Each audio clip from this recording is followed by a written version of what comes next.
Sir இப்ப மக்கள் நெறைய இடத்துல லேண்ட்ல முதலீடு பண்ணலாம் அப்படின்னு நினைக்கிறாங்க. பொதுவா இந்த கேள்வி ஏன் நான் உங்கள்ட்ட முன்வைக்கிறேன் அப்படின்னா, நிலம் சார்ந்த நெறைய பிரச்சனைகளையும் பார்த்திருப்பீங்க, தீர்வுகளையும் பார்த்திருப்பீங்க. அப்ப உங்களுக்கு கண்டிப்பா இதுக்கான சரியான விடை தெரியும் அப்படிங்கிறதுனால இந்த கேள்விய முன்வைக்கிறேன்.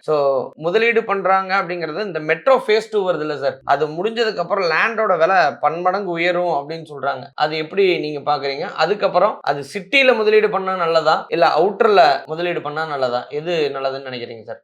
பொதுவா இந்த மெட்ரோ பகுதியில மெட்ரோ எங்கெங்கெல்லாம் வருதோ அந்த இடங்க அதுக்கு பக்கத்துல 1 கிலோமீட்டர் 2 கிலோமீட்டர்ல இருக்கிற பகுதிகள்லாம் கண்டிப்பா விலை கொல மடங்கா உயரும். அதுக்கு உண்டான வாய்ப்பு ரொம்ப அதிகம். என்ன ஒண்ணுன்னா நம்ம ப்ரியாரிட்டி நம்ம பஸ் ஸ்டாண்டு பக்கத்துல இருந்தனா வீட்டுக்கு டக்குன்னு போய் இறங்கி போயிடலாம். ரயில்வே ஸ்டேஷன்னா பக்கத்துல இறங்கி போயிடலாம். என்ன ஒண்ணுன்னா அந்த ட்ரெயின்லாம் பழைய ட்ரெயின்லாம் பாத்தீங்கன்னா ரொம்ப ஒரே சத்தமா இருக்கும். அதனால ரயில்வே ஸ்டேஷன் பக்கத்துலயோ ரயில்வே ட்ராக் பக்கத்துலயோ இருக்கக்கூடாதுன்னு. பட் இதுல சத்தம்லாம் இல்ல, ஒரு பிரச்சனையும் இல்ல. அதனால அது அது அருகாமையில ஒரு வீடு வாங்குறதோ இடம் வாங்குறதோ பொதுமக்கள் அதை கண்டிப்பா அதை வரவேற்பாங்க. ரெண்டாவது இது பாத்தீங்கன்னா சும்மா 5 கிலோமீட்டர் 10 கிலோமீட்டர் கிட்டத்தட்ட ஒரு 118 கிலோமீட்டர் தொலைவில் பயணம் இருக்கு இந்த மெட்ரோல. அப்படி இருக்கும்போது அந்த இடங்கள் அது பக்கத்துல இருக்க இடங்கள்லாம் அதிக அளவுல உயர்றதுக்கு உண்டான சான்ஸ் இருக்கு. அதே மாதிரி நீங்க மெட்ரோ இடம் மட்டும்தான் உயரும், மற்ற இடம் உயராது அப்படின்னு இல்ல. மெட்ரோக்கு வர்றதுக்கே பாத்தீங்கன்னா நிறைய பேர் இந்த மெட்ரோ பக்கத்துல நிறுவனங்கள் அதிகமாயிரும், கமர்ஷியல் எஸ்டாப்ளிஷ்மெண்ட் அதிகமாயிரும். ஸோ கமர்ஷியல் எஸ்டாப்ளிஷ்மெண்ட் ஒரு வீடு இருக்கு,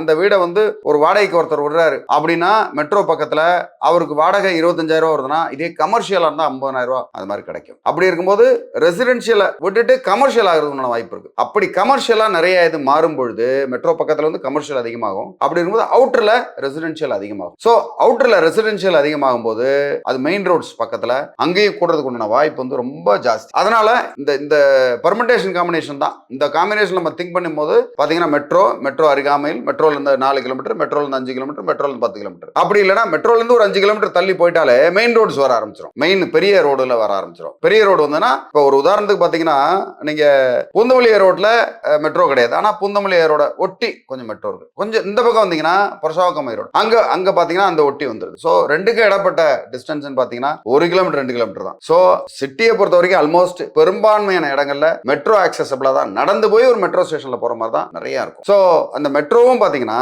ஒரு 2 கிலோமீட்டர்ல இருந்து 5 கிலோமீட்டர் வரைக்கும் அதுக்குள்ள உள்ள நிறைய மெட்ரோ ஸ்டேஷன்ஸ் இருக்கு. ஃபார் எக்ஸாம்பிள் அண்ணா நகர் திருமங்கலத்துல இருந்து அடுத்த ஸ்டேஷன் பாத்தீங்கன்னா நமக்கு அந்த டவர் வந்துருது. டவருக்கும் அதுக்கும் எத்தனை கிலோமீட்டர்? மிஞ்சி போனா 3 கிலோமீட்டர் இருக்கும். 3 கிலோமீட்டருக்கு ஒரு ஆக்சஸ் இருக்கு பாருங்க. 3 கிலோமீட்டர்லாம் ஒரு காலத்துல நடந்தே போனாங்க. இப்போ ஒரு அந்த ஸ்டேஷனுக்கு போனோம்னா ஒரு ஆட்டோவை ஜஸ்ட் ஆட்டோல இல்லைன்னா இப்ப இந்த பைக் டாக்ஸி எல்லாம் கூட இருக்கு, ஏறி உட்காந்தாங்கன்னா அடுத்த 5வது நிமிஷம் அங்க போயிருவாங்க. எந்த இடத்துல நடுவில் இருந்தாங்கன்னா கூட போயிட முடியும் ஈஸியா. ஸோ ஈஸிலி ஆக்சசபிள் இருக்கும்போது அந்த இடங்கள்ல நல்ல விலை கூடும். மெட்ரோ இல்லாத இடங்கள்ல கொஞ்சம் குறைவா தான் இருக்கிறதுக்கு உண்டான வாய்ப்பு இருக்கு. அதனால போத் இதுவும் உயரும் அதுவும் உயரும்.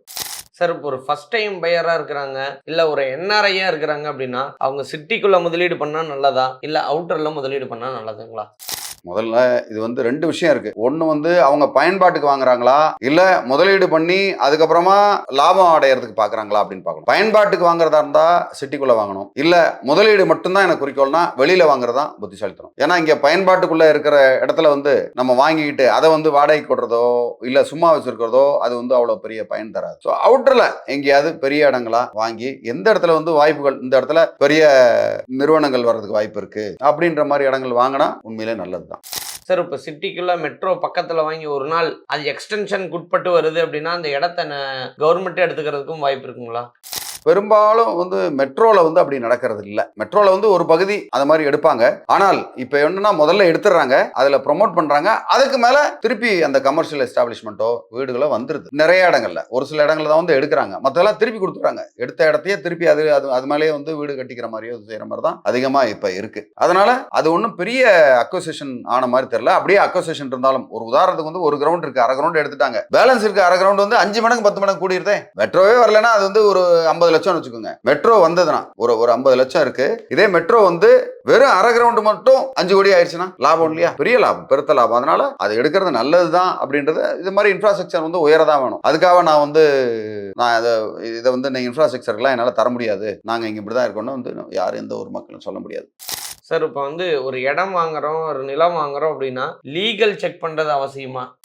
100% லீகல் செக் பண்ணாம வாங்குறதும் நம்ம ஃபிளைட்டு ஏறும்போது ஓகே கதவு திறந்து போட்டு ஃபிளைட்டு ஓடுறதும் ரெண்டும் ஒன்று தான். ஓகே, ஸோ இது வந்து நம்ம நம்ம மிகப்பெரிய பாதுகாப்பு. அது நம்ம ஒரு சில நேரம் இருக்கலாம், நல்லா இருக்கலாம், ஆனா எப்போதுமே அந்த மாதிரி ரிஸ்க் எடுக்க முடியாது. நம்ம ஒன்றும் லாட்டரி சீட் வாங்கல. லாட்டரி சீட் வாங்குறது வந்து இது உளுமாவலாதான் பார்த்து பண்றது, அது வேற. இது நீங்க வந்து இடம் வாங்குறது 100% லீகல் ஒப்பீனியன் வாங்கி வாங்குறது தான் புத்திசாலித்தனம். அப்படி வாங்காம இருந்தா உங்க கழுத்துக்கு மேல தொங்குற ஒரு கத்தி. அது ஞாபகம் வச்சுக்கோங்க. அது வந்து 5 வருஷம் கழிச்சு உங்களுக்கு பிரச்சனை வரலாம், 10 வருஷம் கழிச்சு வரலாம், இல்ல உங்க மகன் பேரன் பேத்தி நேரத்துல கூட வரதுக்கு உண்டான வாய்ப்பு இருக்கு. அதனால லீகல் ஒப்பீனியன் எடுத்து கேஸ் அனாலிசிஸ் பண்ணி நானே பண்ணிக்கிறேன் அப்படின்றதே தப்பு. என்ன பொறுத்த வரைக்கும் நான் அட்வொகேட்டே யாராவது வாங்கினா கூட நீங்க பார்க்காதீங்க, இன்னொருத்தவங்களை பார்க்க சொல்லுங்கன்னு தான் நான் சொல்லுவேன். அதுதான் வந்து ஐடியாலஜியை தவிர இதை வந்து நானே பார்த்துக்குவேன் எனக்கே தெரியும் அப்படின்னு பண்றவங்க அத்தனை பேரும் பாதிக்கப்பட்டவங்க தான். அந்த மாதிரி அவ்வளவு பேர் பாதிக்கப்பட்டிருக்காங்க.